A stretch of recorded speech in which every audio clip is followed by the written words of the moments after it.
Story 1, caught wife trying to cheat with my friend from her Iwatch. So last night my wife of 7 years decided to have a chill out night.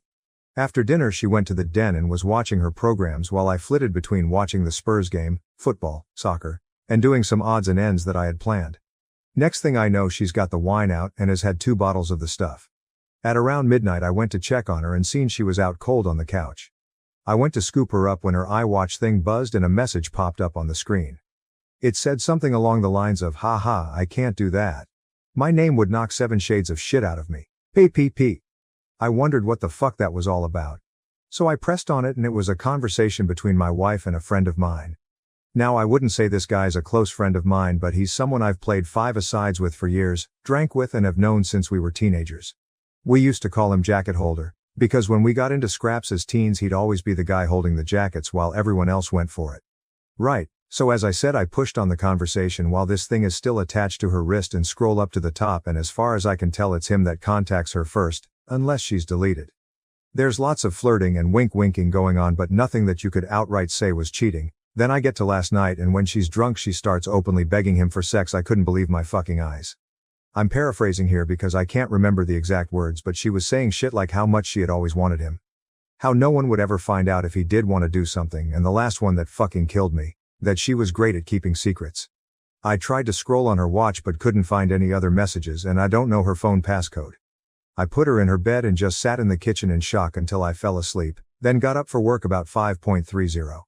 When I went to get in my work van I just slunked down on the wheel and realized I couldn't face it, so I went back in the house, grabbed a half-drunk bottle of vodka, filled to the top with Coke, and went on a walk down the railway line. We live beside a lot of woodland and a disused railway line that goes for miles, and I've walked about half the length of it. I'm sitting under a railway bridge like a fucking troll right now, just seething at the whole thing. You'd probably think there's a fire going from about a mile away due to the steam coming out of my ears. So what do? I don't want to speak to her. I can't even bear to look at her after reading that shit. It was like a dagger through my heart. I just feel like every morsel of love I had for her has evaporated into thin air after reading her begging like that. Fucking yuck. I honestly want to ghost her, man. If I could I would never speak to her again. The whole "I'm great at keeping secrets" was the thing that really got me though, like who even are you? It reeks, but it's a case of how far down the rabbit hole do I want to go. I don't care if I'm being honest, I'm just done. I've never felt so betrayed and disgusted in all my life. The thing is, I've invested so much in her, not just as a partner, but as a person. I loved her so much and thought her personality and by extension my personality reflected that of good people.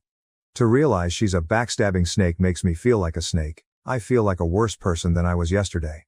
The only way I can describe it is for someone you looked up to, took advice and life lessons from, to suddenly find out they were a pedo or a rapist or just a downright creep. Your entire perception of yourself and who you are would be shattered, because you've took on board what they've said and invested time into a creep. God, I'm rambling nonsense, I apologies. I'm lucky in that our house is owned by my parents, who 6 years ago moved to a retirement village and we moved in. The house will be bequeathed to me when they die, but I don't and hopefully won't own it for a long time. They couldn't be bothered with the upkeep and all the problems etc. and wanted to see out their final days in peace, so when we do divorce my soon-to-be ex won't be getting her hands on it. So what do I do then? I'm honestly thinking of just not saying a word and throwing her right out. Also, while walking here it went through my mind to get my mate who's a locksmith to quietly change the locks today.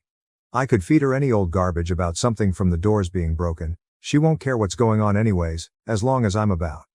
Then after he's done, lock the front door and tell her to come out and look at something out the back. When she comes out, just run back in and lock the door behind me. That sounds childish as fuck, doesn't it?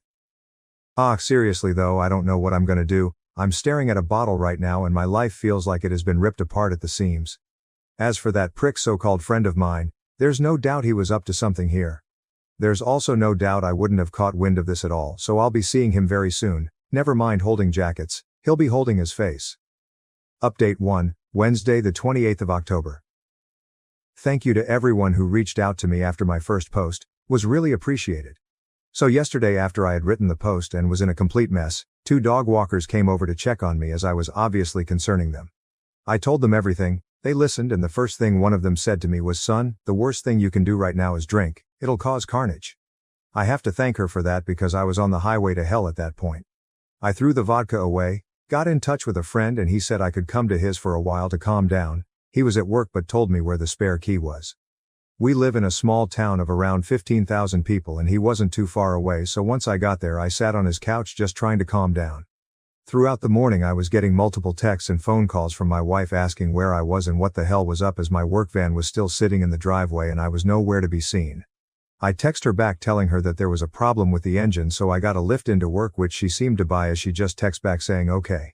When my friend got back from his work at about 5 o'clock, I told him everything that had happened and asked him his opinion. I also told him not to tell anyone about jacket holder, as that might then get back to my wife, which I didn't want at this point. I would deal with him later. By that I mean I'll expose what a little rat he is. Knocking fuck out of him doesn't help me at all as of now. As an aside to the people saying he done nothing wrong, he messaged my wife first. He was being extremely flirty. What the fuck is he even playing at messaging my wife for in the first place? He only knows her in passing, from afar. Look, I've got no problem with two adults conversing with each other, but they hardly knew each other and it was flirty from the start, as far as I could tell. I think they've seen each other while out and about and it's gotten flirty then. So my friend convinced me to try and keep a low profile, and see what I could dig up, but at the same time speak to a lawyer and get the ball rolling in terms of finding out my options, which I've done today. He took me home about 6 o'clock and I was honestly dead on my feet by that point. I think the adrenaline pumping the entire day then suddenly stopping knocks it right out of you, so I was extremely tired when I got home. The second I walked through the door I knew something was up, as my wife was on me right away asking me all sorts of questions about work. I asked her why does she even care. She said that I'd left my big flask and my lunch bag in the front passenger side seat and something's been up today, she could feel it. I was about to lie, but I was just too tired. I couldn't be bothered putting any sort of charade up, so I just said yeah, there is something up, that when I was putting her drunk arse to bed last night a message came up on her Iwatch, which I read. And all the other ones. And that she was a fucking disgusting cheat that I wanted nothing more to do with. Her demeanor went from an arms-crossed person in power to scared little girl within about a second. Good at keeping secrets, eh? Begging that little rat for sex, eh? Yep, read it all. She started sobbing and I just walked away and upstairs into the shower. When I got out she was sitting on the top stair crying still, and the excuses started right away. How she was drunk, vulnerable, had never done anything like that before. How he had messaged her first and it didn't mean anything, she was never gonna go through with it. Pretty much everything that everyone on here was saying she would say, like she had the playbook out. The only thing she didn't do was try and blame me. She probably knew I would have thrown her right out the door if she had tried that shit. I told her that I wanted a divorce and her out of the house within a month. Also told her that she was moving to the spare room. I've been pretty much ignoring her ever since, just scowling at her and shaking my head when she starts waffling nonsense. I don't want to hear it. She slept in the spare room last night and I haven't spoken to or texted with her at all today. If I'm lucky maybe she'll be gone when I get back from work, but my luck's not that good, I suppose. On getting her out though, I was telling my parents what was happening and my mother was adamant I wasn't throwing her out onto the streets. Her and my mother are close and always have been. We'd have been together 11 years in December. My mother was saying she made a mistake and that we should sort it out like adults, that we've been through too much together and that she didn't actually do anything, it was just words. She completely took her side over mine. Couldn't believe it. Could this fuck me here? Like, do I have no right to ask her to leave if my mother is against it?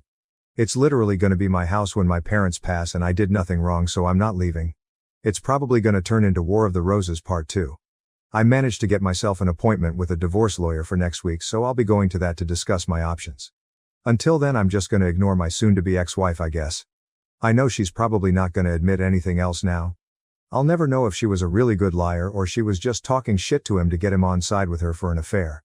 Anyways, sorry about the delay in the update, just got the chance to write it now as I'm finishing work. Well, back to the funhouse I guess. Update 2, Monday the 16th of November. It's now been 20 days since I found out my wife was trying to cheat on me with my friend and the situation has become hellish. I gave her a month to get out and she's been sleeping in the spare room, but it's clear now she doesn't have any intention of going after she got in the ear of my mother. She doesn't have anywhere to go at any rate, but that's not my problem. I've seen my divorce lawyer multiple times, and am now in the process of drawing up a divorce petition and having my wife serve divorce papers. I've also opened my own bank account and taken 50% of the balance from our shared account. The atmosphere around the house has been weird to say the least. The living room has turned into a no man's land where no one frequents, as we both spend the majority of our times in our rooms. I've also intentionally been working late a lot so I don't have to interact with her much. I had been completely ignoring her, but after reading about the 180, have started implementing that and been civil if a little cold towards her.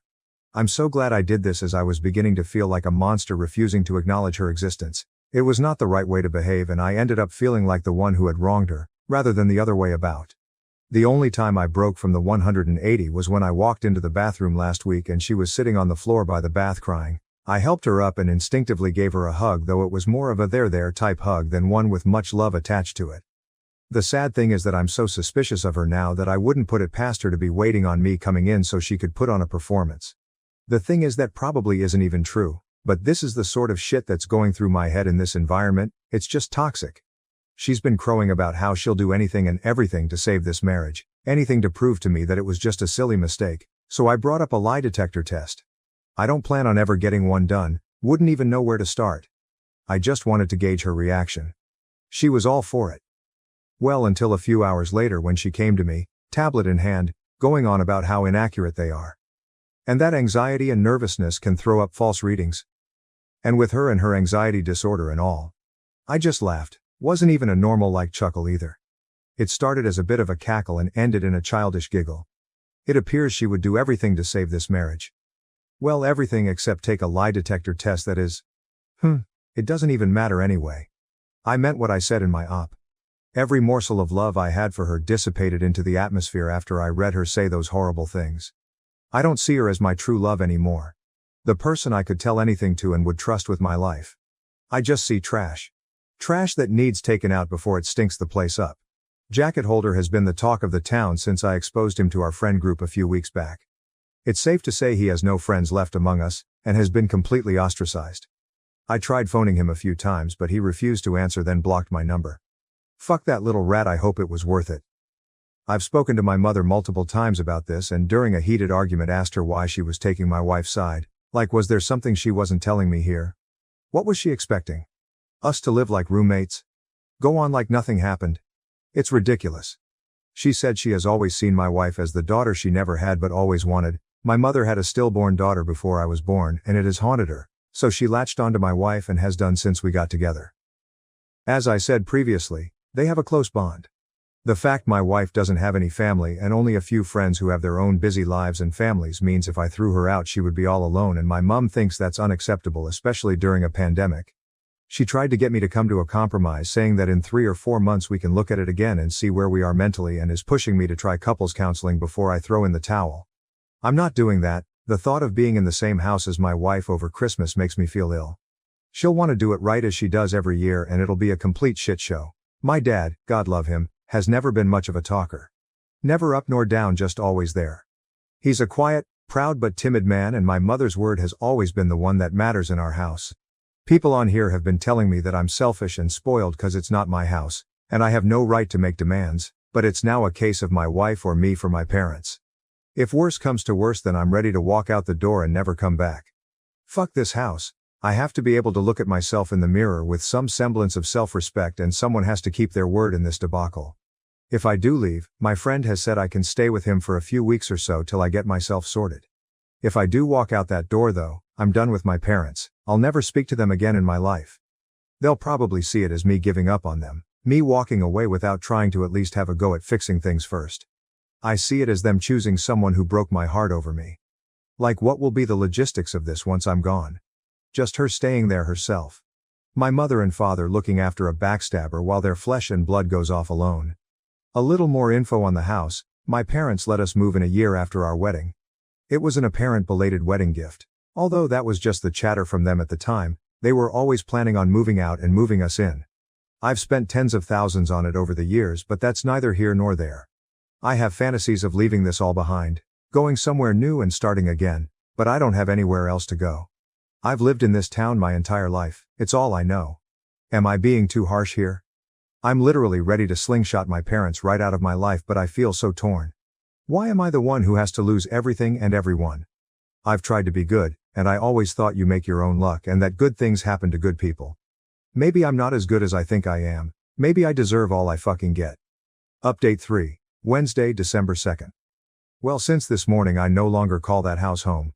I seen on the calendar that my wife had a hospital appointment with her ophthalmologist, so knowing she would be gone for few hours I took that as an opportunity to get my stuff together and move out, which I have.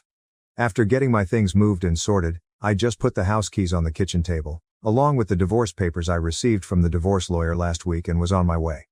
I've blocked both my wife and mother's numbers, and any communication I have with my wife going forward will be done through my lawyer.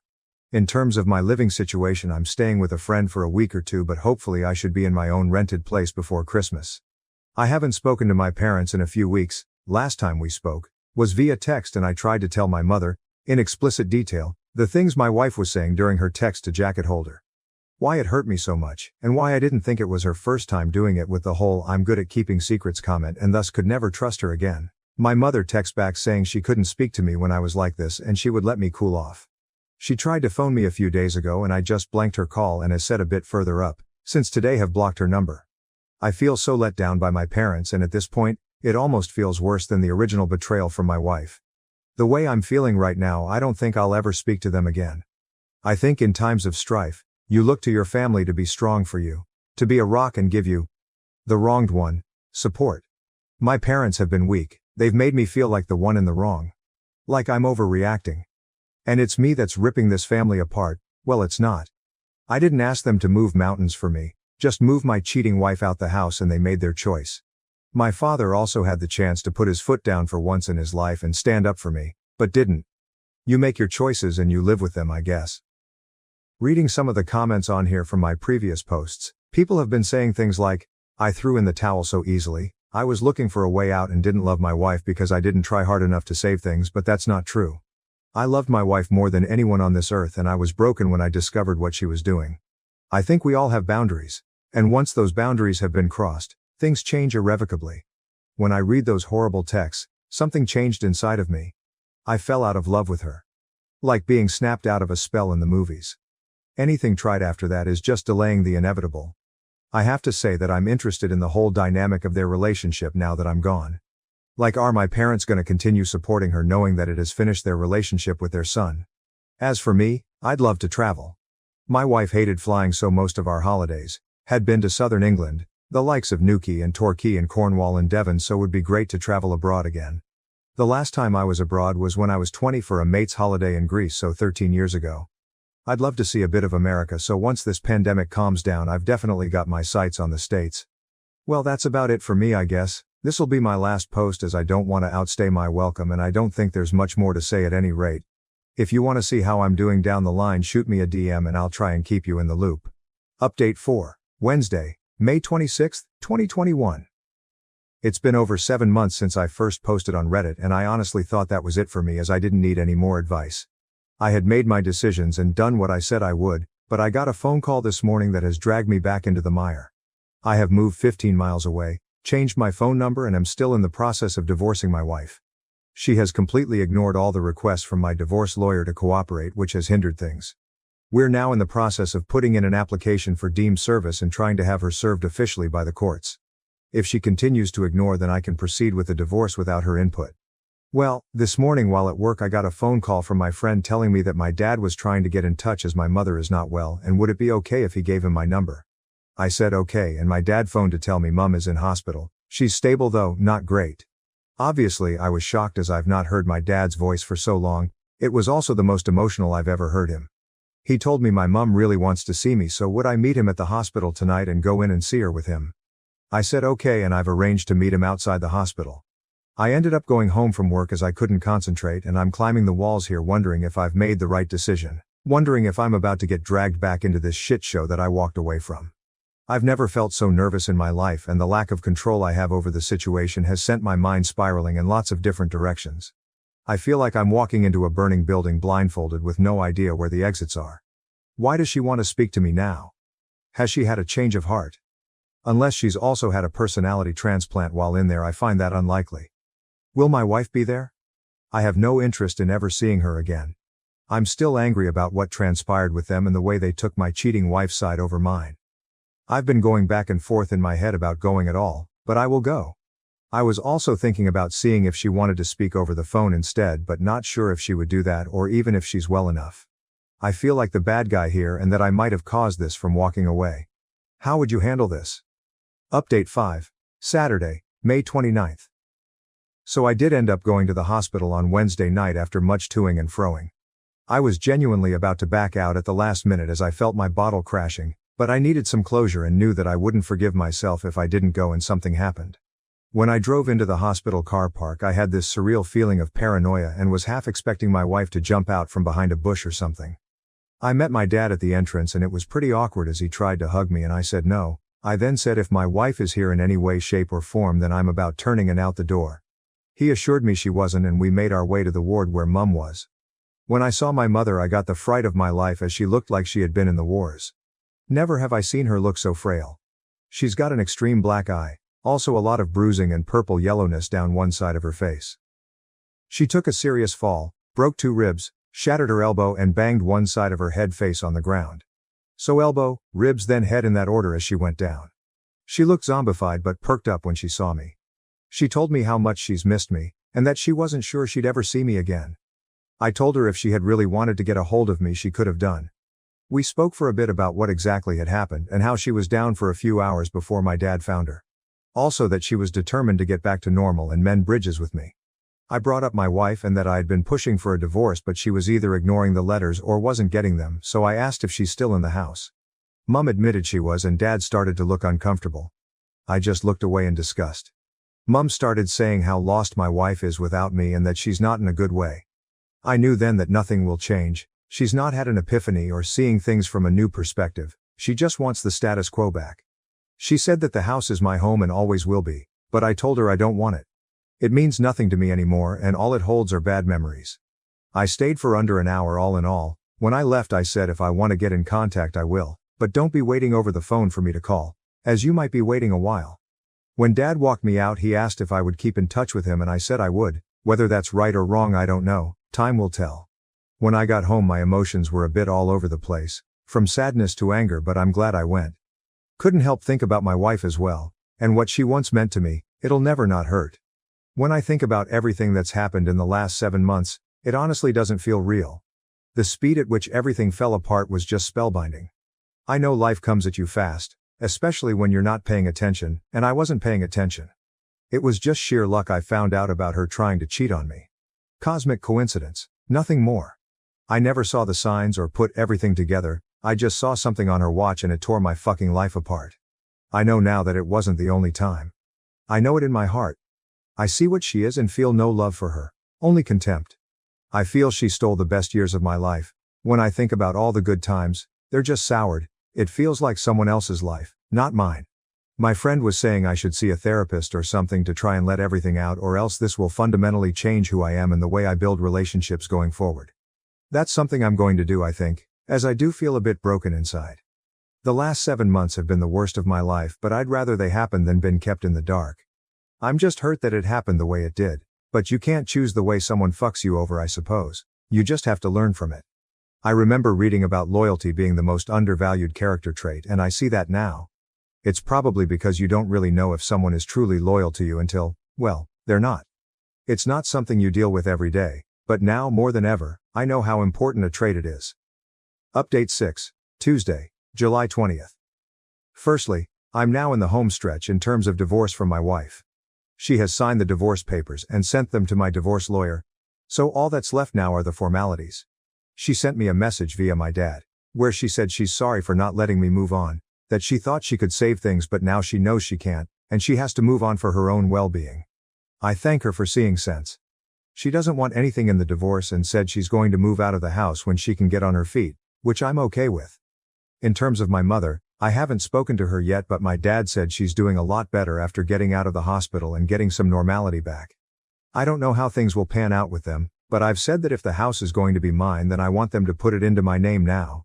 To give me some security, then we can start trying to build bridges. We'll see how that goes. My biggest battles ahead are in my head, and trying to get over everything that has happened. The brain is a wonderful yet frightening thing. To give you an example, I can still taste the truffles I scoffed, then threw up at my grand's house when I was like 5. I've never eaten truffles again but I can still taste those fucking things 30 years later when I think about it. What I'm getting at is I don't want to harbor thoughts, feelings and opinions about everything that's happened 30 years down the road. I don't want to be one of those older people who's had everything good knocked out of them by the pain of life. You often hear about those people, how they used to be good, kind or funny but somewhere along the line, they've had experiences that have forever changed them, Turned them into a person they never wanted to be, and all that's left is pain. I don't want to be that person. I have to let this pain go before it consumes me.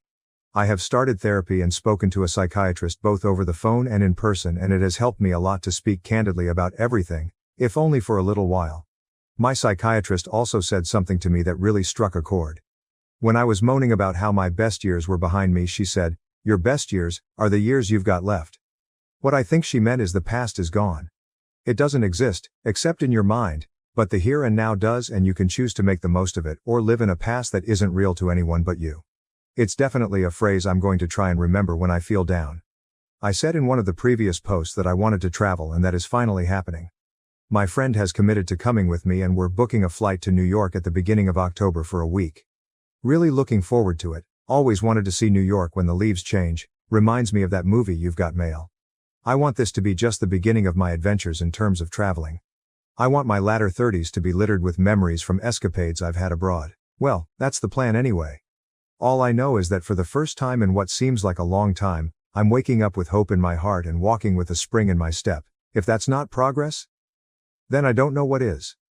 Update 7, Wednesday, October 27th. Well, it's now been a year since my first post on Reddit, so thought it would be fitting to give one last update and end things here. First things first, I'm now officially divorced. Feels like a weight has been lifted, but also a firm end to what was nearly a third of my life.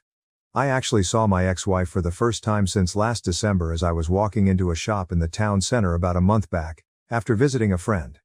She was opening the door to walk out just as I was walking in. We were both wearing masks, but I noticed it was her right away and we made eye contact. She mumbled something that I couldn't make out, then we just sort of stared at each other for a few seconds, then I walked inside. As I was walking around the shop, this feeling of utter sadness just enveloped me, and I had to take a minute to compose myself. It just goes to show, all it takes is one look for you to feel straight back to square one. Do I miss her? No. I miss the person I thought she was, but that person doesn't exist anymore, if she ever did. I don't wish her hurt or hardship though, I really don't. I just refuse to move forward any longer with hatred in my heart. The only person it'll burden in the long run is me. I also found out from a friend's girlfriend that she was sure she saw my ex-wife outside a pub in the city, all over another guy a couple of years back. Apparently she never said anything to me, or my friend, because she wasn't sure it was her and she didn't want to meddle.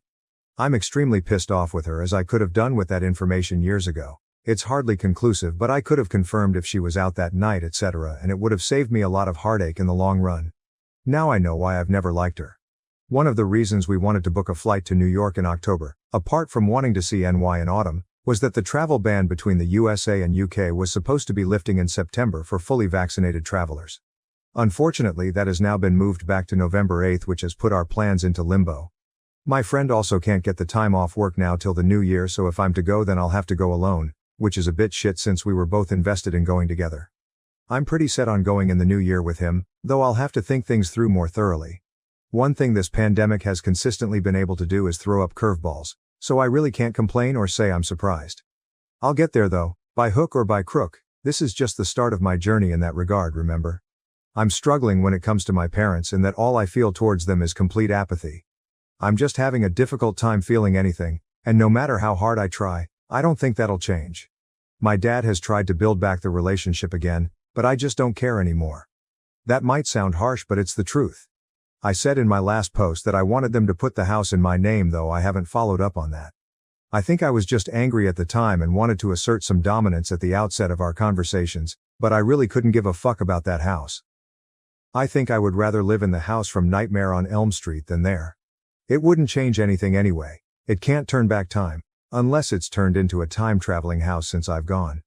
Or circumvent what they did. It's just the sad consequence of the choices they made. To anyone out there thinking of forgiving a cheater, please don't, I implore you. You're flogging a dead horse. Don't be that person, desperately scrambling to put out fires started by your cheater partner while they gleefully reignite them. I feel stronger than ever after everything that's happened, and reading a lot of infidelity support forums in the last year, that you're letting yourself in for a world of hurt if you don't cut your losses. Kind of a relevant story, but at the start of the year I had a really scary experience when I cut the back of my trouser leg on a metal bin while brushing against it at work. I never realized it had caused a cut until I went home, and when I went to bed at night, I felt kinda weird. I woke up about 2 a.m. and my leg was pulsating. I felt deathly ill, was seeing double, dizzy and was alternating between a severe fever and chills. I understood right away it could be sepsis, so I phoned an ambulance, which they said was going to be 2 hours plus as it was a Friday night and at height of COVID, and my thoughts were doing light speed laps around my head while I was hyperventilating like crazy. Do you know the only thing that calmed me down when I was freaking the fuck out? I accepted that I was possibly going to die, and then for some reason, I just didn't feel afraid anymore. I don't know if it was the whole accepting fate state of mind, but when I accepted that it might be over, it took all the permutations out of the equation and everything became very simple and calm. I've been thinking about it a lot lately, and when I think about cheating betrayal I feel very similar. You have to accept that what you had is over. It's long gone if someone is willing to plunder such depths and stab you in the back so mercilessly for their own gratification. Fighting that unwinnable battle is noble and all, but when you're pissing into the wind with lottery odds of success, is it worth it?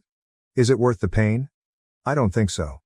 I understand everyone has their own situations with kids etc., but some fights are just straight up folly. Accept that it's over and things will quickly become clearer, that's just my view. It's only after we've lost everything that we're free to do anything. Tyler Durden, Fight Club. It's funny, I haven't written about my thoughts and feelings since I was in high school. I work up roofs for a living.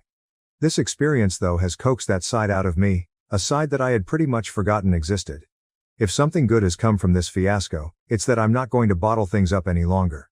It's been cathartic for me to get things out there and see the bigger picture of my situation.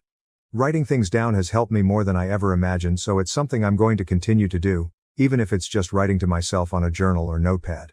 I think there are instances in your life, when all said and done, that you can put a pin in and say, things were on a knife edge that day and could have gone either way. I shudder to think what would have happened had I not reached out for help on here, or seen those dog walkers. I'd likely have been blackout drunk, at death's door in a ditch somewhere, or in jail for firing Darren, aka Jacket Holder, straight through his fucking window frame after going through his house like a tornado. Honestly though, it frightens me to think where I'd have ended up if things had gone south. I was not in a good way. And being drunk, embarrassed and incandescent with rage is a combination that can cause chaos whatever way you cut it. In the end, I'm just happy I made it out the other side without hurting myself or someone else. Most of my posts have been about the ins and outs of what was happening. However, I think the last few have been more about how I feel towards what has happened. Betrayal just renders such passionate and invasive thoughts. There's no action on this earth quite like it. Being stabbed in the back by people that you love. In so many ways it's unique, and the emotions you feel after it are by the same token, equally unique. So cheers for hearing me out. I said in my first post after finding out that I felt like a worse person than I was yesterday. Well, after everything that has happened, I feel like a stronger one too. Thank you for reading my story. I know what I've got to do now. I've got to keep breathing. Because tomorrow the sun will rise, who knows what the tide could bring. See Noland Castaway. Story 2. My cheating wife has so many demands. I am realizing this is a long story because I included details I felt were relevant, but I'm probably being way too verbose. Read the TLDR if you want, but if there is a lack of clarity, read the wall of text. I am 30, and my wife, F30, got married recently. We were together for 6 years before marriage and engaged for 3, delayed the wedding twice because of COVID. Her mental health has always been a struggle, depression, ADHD, anxiety. But during the relationship it feels like it's slowly been getting worse, and COVID was really bad. She really struggled with not seeing people during the height of the pandemic, and anxiety from a family health scare. During this time she lost her job but got a new one quickly after that was remote, but therefore more irregular with hours. I have always tried my best to be supportive, and she said in the past that she felt I was the only person she's ever met who made her feel she could become who she wants to be. But I suppose that stopped being true at some point. A few months after our wedding, she got COVID and also had long COVID symptoms for a while. It was very difficult mentally and physically. I think she was mostly recovered after several months when she got COVID again and long COVID symptoms again. We knew better how to manage it, so it improved slightly faster, but stress-wise, it all became too much. After she got COVID the second time, we started being much more careful with our masking. We only ate indoors for important occasions and wore masks in bars. We sat outside in the winter at any place that still had outdoor seating. But after her second COVID recovery, she spiraled into a depression worse than I had seen before. She decided to take a leave from work. During the depressive episode and leave, I fed her, did all the household chores, and worked full-time. During her leave, she started improving. She attempted to do many things, like take classes, but the only thing that she really did consistently was yoga.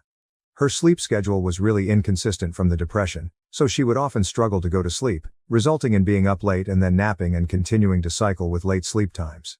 This meant that she would take later yoga classes, after dinner, and then have energy. She would say she's going to go to a bar with friends from the class, or that she was going to draw at some bar after. Or that she needed to think about therapy, etc. Usually, she would say her intention was to be at the bar for an hour or two and then come home. But she would inevitably say just another 2 hours while I think about things, and do that again, until bars closed. Then she'd come home, sometimes drunk. During recovery from a depressive episode and long COVID, I thought this was an unhealthy coping mechanism, and it made her sleep even worse.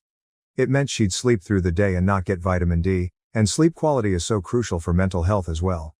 I would say my thoughts on this, but she's always been defensive about feedback from me. I've journaled about this many times and talked to her about it, including asking her to talk to her therapist about it, but during our couples therapy sessions, we never really got to issues I had with her communication. We only talked about methods I should use to ensure I don't trigger her from past trauma and how we can both de-escalate, very valuable things, of course. But this time I suppose was too much. During her times out, guys would talk to her. Eventually, one wore her down, and she made out with him. She gave him her alternate email, and they'd meet up to make out, eventually having sex.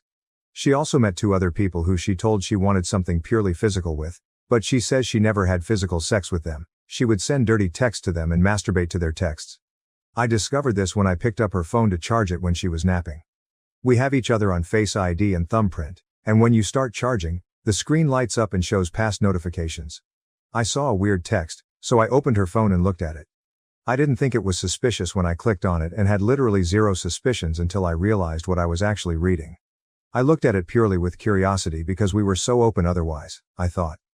I was distraught, but I also saw that this guy sent emails to her alternate email that she doesn't keep open by default.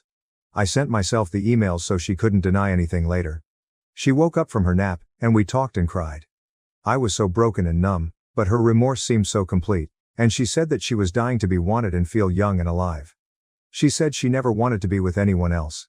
She said she's messed up, mentally, and she's so sorry she's destroyed our marriage too. I wanted to work on this, her mental health, and us, and I told her I wanted to be with her. The next day was hard, but we seemed to get through it somehow. Then she had a therapist appointment. We talked about it afterward. Her therapist seemed to tell her, she's never done this before, so it isn't who she is. She was feeling trapped and wanted attention. The leave from work and freedom is working for her mental health, which is true. It was a violation of privacy the way I discovered it. And during this conversation, all these things she said very defensively and with an attitude of blaming me for her actions. I was not happy about the perceived lack of guilt. Over the next few days, she seemed to take responsibility, and I had hope for our growth from this. But then she wanted to think about what to do about her job after an afternoon yoga class. This was 5 days after I found out. After, she delayed when she'd come home again. And again. I told her to take her time until she told me she'd be home by 2. I said she can't do the exact thing she did when she cheated this soon after cheating. How can she expect me to trust her? She had location sharing on her phone, and I went to the bar she was at. I told her this again in person. She said she was staying until 2 and that's how it was. I left and she did come home later. I don't think she cheated or anything. After couples therapy the day after, she had another therapist appointment a few hours later. After that, she's basically not been home. She has told me semi-loose plans, having dinner with a certain friend. But not more than that. She says she needs space. She'll come home late and sleep on the couch until I wake up, then go sleep in our bed until it's time to leave the house again. Based on our couples therapy session, I think she is going to demand changes from me so she doesn't feel trapped. I don't want her to feel trapped. I want her to be healthy and to have healthy coping mechanisms and to want to be with me. She still texts "I love you" to me, but she hasn't said she loves me in a week. I am so scared she wants to separate more completely. Not only for my sake but hers. She's had suicidal ideation, and I just want her to be okay. I think she has projected her parents' relationship onto me and will see anything I do as controlling or annoying at this point. I think her therapist has heard her talk about me this way as well and is encouraging separation. I don't think her therapist is wrong based on what she's heard, but I think it's possible my wife is being selective about what she tells the therapist. For example, she didn't tell the therapist she was cheating on me for the 2 months it was happening. I would guess that she also wasn't telling the therapist how often she was going out alone drinking. At our next couples therapy session, I think I'm going to be told she's moving out, and if I don't want that, I'll be controlling her again. I don't know how it's come to this. When the couples therapist found out, she told me, just because she feels trapped does not mean that you are trapping her. But I am scared that my wife, who definitely has felt I walk over her in conversations, is choosing now to put her foot in the sand. It feels like the most unfair time and decision, but I don't want to lose her and start my whole life over. I also don't want to acquiesce to this and have her think she is right to think I want to control her. That would result in a life of her resenting me in her mind. I know I'm not blameless.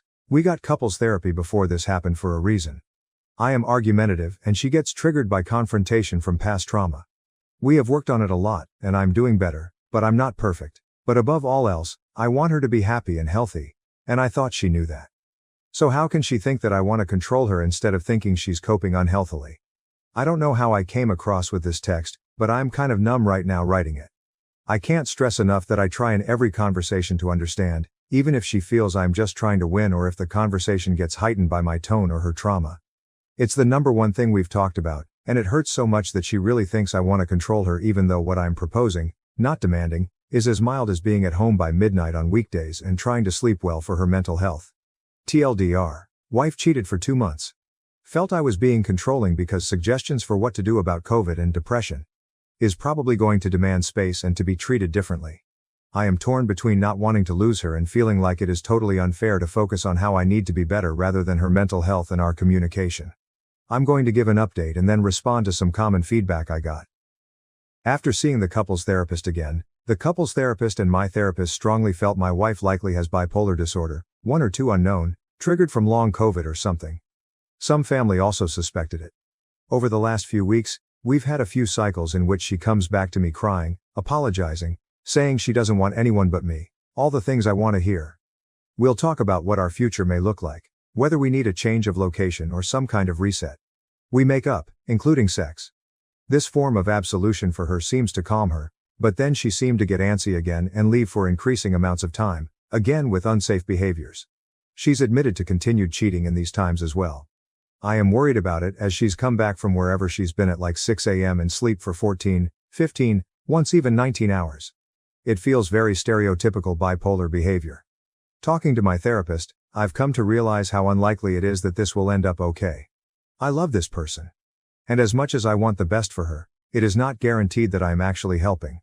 Not because I'm not doing all I can, but because all change for her has to be internal. And statistically, bipolar takes a while to treat, and even if it is treated very successfully, we go back to having a relationship in which she was so insecure about whether she was good enough for me, about her own intelligence, and about confrontation, that it'll be hard to think we'll make it regardless. So I've basically made the internal decision that I'll be seeking legal separation, basically divorce with separated finances, but she can stay on my health insurance. My therapist has also said that I do exhibit some patterns for control to alleviate anxiety, so some uncertainty will be good to learn to deal with it. So I think it'll be a win-win for my mental state, my wife, and my future. I'm basically going to prepare this all, and when I think my wife is in a stable place, I'll ask for separation. She has already packed her things intending to move out anyway, so I think it can be relatively seamless. I'm going to take some solo trips and ask some friends to plan a different trip with me as well. I've also been reaching out to many old friends and re-establishing my old community, and it's made me sad that I lost touch with so many great people and so happy that I have been able to get them back in my life. For the feedback, many of you were right that she'd continue to cheat. His with 10 was really amazing and said what I needed to hear. I can't tell you how appreciative I am of being kind while centering my well-being. There were others as well, and I'm glad you took the time. Otherwise, everyone implying I don't have respect for myself or that I don't have self-esteem is simply wrong, and usually, not very helpful. Maybe for others, it would be a wake-up call, but I can't tell you how much it didn't feel useful at all. I genuinely have incredible resilience. I lost a parent early in life and made it through childhood poverty. And self-esteem. And I am personally incredibly proud of myself that I can consider what is best for other people even while I struggle. I do not struggle with standing up for myself ever. I wrote that a week after I found out. I also want to caution the typical chorus of calling cheating partners every derogatory word in the book. Many deserve it, of course. But life is usually not so black and white, and while I don't excuse her actions, my wife is not how many of you describe her. People have complexity. She can lie to me and feel remorse. She can feel controlled without my being controlling. She can have trauma and extend that to me, but that doesn't mean I'm responsible for it. Not all lying is gaslighting. She can be empathetic to others and not to me. I'm not apologizing for her actions, she will feel the consequences for them. In general, I found the tone of many comments surprisingly unhelpful, but hey, you get what you pay for. For the future, I think we should remember that many people posting on this sub are having some of the worst times of their life, and extending some grace is not that hard. Thanks for reading. Thank you for watching. If you enjoyed this video, don't forget to give it a like and hit that subscribe button to follow cheating love stories for more amazing videos. Turn on the notification bell so you never miss an update. See you in the next one.